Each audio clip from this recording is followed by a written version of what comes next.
ಇಲ್ಲದೆ ಯಾರು ರಸ್ತೆಗಿಳಿಬಾರದು ಅಂತ ಮ್ಯಾಕ್ಸಿ ಕ್ಯಾಬ್ ಚಾಲಕರಿಗೆ ಸರ್ಕಾರ ತಾಕೀತು ಮಾಡಿತ್ತು. ಗಡುವು ಕೂಡ ನೀಡಿತ್ತು. ಆದರೆ ಗಡುವು ಮುಗಿದಿದ್ರೂ ಕೂಡ ಇನ್ನೂ ಅರ್ಧದಷ್ಟು ಚಾಲಕರು ಕೂಡ ಐಡೆಂಟಿಟಿ ಕಾರ್ಡ್ ಮಾಡಿಸಿಕೊಂಡಿಲ್ಲ.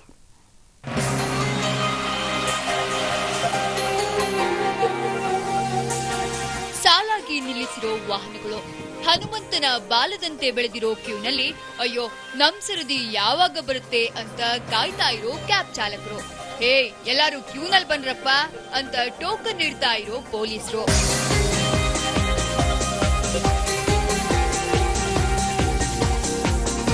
ಅಂದ್ಹಾಗೆ ಕ್ಯಾಬ್ ಚಾಲಕರು ಈ ರೀತಿ ಪರದಾಡ್ತಾ ಇರೋದು ಐಡೆಂಟಿಟಿ ಕಾರ್ಡ್ಗೋಸ್ಕರ. ನಗರದಲ್ಲಿರೋ ಎಲ್ಲ ಕಮರ್ಷಿಯಲ್ ವೆಹಿಕಲ್ಗಳು, ಅದರಲ್ಲೂ ಪ್ರಮುಖವಾಗಿ ಟೂರಿಸ್ಟ್ ಕ್ಯಾಬ್, ಖಾಸಗಿ ಸಂಸ್ಥೆಗಳ ಮ್ಯಾಕ್ಸಿ ಕ್ಯಾಬ್ ಮತ್ತು ಮಿನಿ ಬಸ್ ವಾಹನಗಳ ಡ್ರೈವರ್ಗಳು ಕಡ್ಡಾಯವಾಗಿ ಗುರುತಿನ ಚೀಟಿ ಅಳವಡಿಸಬೇಕು ಅಂತ ಸರ್ಕಾರ ಸುತ್ತೋಲೆ ಹೊರಡಿಸಿತ್ತು. ಅಲ್ಲದೆ ಫೆಬ್ರವರಿ 15ರವರೆಗೆ ಗಡುವು ಕೂಡ ನೀಡಿತ್ತು. ಆದ್ರೆ ನಗರದಲ್ಲಿರೋ 80,000 ಮ್ಯಾಕ್ಸಿ ಕ್ಯಾಬ್ ಡ್ರೈವರ್ಗಳಲ್ಲಿ ಈವರೆಗೆ ಗುರುತಿನ ಚೀಟಿ ಅಳವಡಿಸಿರೋದು ಬರೇ 15,000 ಚಾಲಕರು. ಕಾರಣ, ಇದುವರೆಗೆ ಗುರುತಿನ ಚೀಟಿ ಮಾಡೋ ಸೌಲಭ್ಯ ಇದ್ದಿದ್ದೇ 2 ಕಡೆ. ಸದ್ಯದಲ್ಲಿ ಬೆಂಗಳೂರು ನಗರದಲ್ಲಿ ಬರೀ 2 ಜಾಗದಲ್ಲಿ ಕೊಟ್ಟಿದ್ರು. ನಾವು ಮೊನ್ನೆ ಪೊಲೀಸ್ ಆಯುಕ್ತರ ಹತ್ರ ಮಾತಾಡಿದ ಮೇಲೆ ಶಿವಾಜಿನಗರದಲ್ಲಿ ಮತ್ತು ಯಶವಂತಪುರದಲ್ಲಿ 2 ಕಡೆ ಮಾಡ್ತಾ ಇದ್ರು. ಶಿವಾಜಿನಗರದಲ್ಲಿ ಪರ್ ಡೇ 350ರಿಂದ 375 ಡ್ರೈವರ್ಗಳಿಗೆ ಮಾತ್ರ ಚಾಲನಾ ಪತ್ರವನ್ನು ಮಾಡಲಿಕ್ಕೆ ಆಗ್ತಿತ್ತು. ಇನ್ನು 100 ಜನರಿಗೆ ಯಶವಂತಪುರದಲ್ಲಿ ಮಾಡ್ತಿದ್ರು. ಈ ಥರ ಆದರೆ ಇದು ಇನ್ನೂ 4-5 ತಿಂಗಳಾದ್ರೂ ಕಂಪ್ಲೀಟ್ ಆಗಲ್ಲ ಅಂತ ನಾವು ಒಂದು ಬೇಡಿಕೆ ಇಟ್ವಿ. ಆದ್ರೀಗ ವಾಹನ ಮಾಲೀಕರ ಮನವಿ ಮೇರೆಗೆ ಮತ್ತೆರಡು ಕಡೆ ಗುರುತಿನ ಚೀಟಿ ನೀಡೋ ವ್ಯವಸ್ಥೆ ಮಾಡಲಾಗಿದೆ.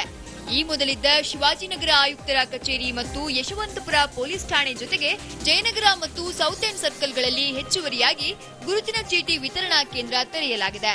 ಫೆಬ್ರವರಿ 15ರ ಗಡುವನ್ನ ಮಾರ್ಚ್ 1ರವರೆಗೆ ವಿಸ್ತರಿಸಲಾಗಿದೆ. ಆನಂತರ ಕೂಡ ಚಾಲಕರು ಗುರುತಿನ ಚೀಟಿ ಡಿಸ್ಪ್ಲೇ ಮಾಡದೇ ಇದ್ರೆ ಕ್ರಮ ಕೈಗೊಳ್ಳಲಾಗುತ್ತಂತೆ. ಸ್ವಲ್ಪ ಡಿಮ್ಯಾಂಡ್ ಇತ್ತು, ಇನ್ನೂ ಸ್ವಲ್ಪ ಕಡೆ ಓಪನ್ ಮಾಡಿ ಅಂತ ಆಲ್ರೆಡಿ ಓಪನ್ ಮಾಡಿ ಆಡುಗುಡಿ ಮತ್ತು ಜಯನಗರದಲ್ಲೂ ಸಹ ಓಪನ್ ಮಾಡಿದ್ದೀವಿ. ಸೌತ್ ಎಂಡ್ ಸರ್ಕಲಲ್ಲಿ ಲಾಸ್ಟ್ ಡೆಡ್ಲೈನ್ ಅಂತ ಕೊಟ್ಟಿದ್ದೀವಿ. ಈಗ ಅವರೇ ಅಸೋಸಿಯೇಷನ್ಸ್ ಇವರವರೇ ಕೇಳ್ಕೊಂಡ್ರು ಲಾಸ್ಟ್ ಡೆಡ್ಲೈನ್ ಕೊಡಿ 31 ತಾರೀಕು ಅಂತ.